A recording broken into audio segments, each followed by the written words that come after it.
So let me actually remind you that when you call something a statement in the language of logic, it must be either true or false. There is no third possibility.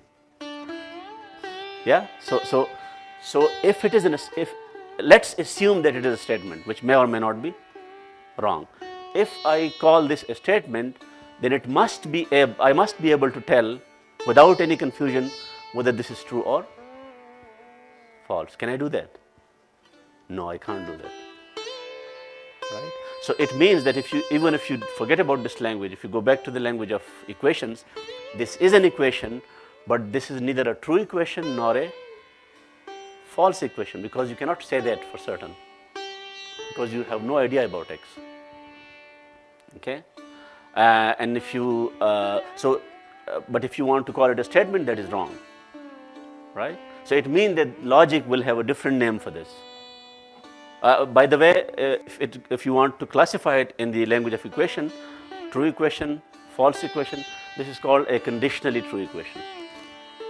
Just remember, write it down somewhere. Conditionally true or conditionally false, because the value of x will determine whether it's true or false. In logic, you don't have that name. You cannot say, oh, it's a conditional statement. Yeah, because it is not a statement at all. So there, the name for that is proposition. So you see, I see I used this word proposition before as well, but that was actually very loose. Yeah. A better word for this is a predicate. You must have heard that as well. Predicate. Some people even call it a formula. So in some writings you will see formula, in some writings you will see predicate. This proposition is actually debatable, because some people think that proposition is just another word for statement.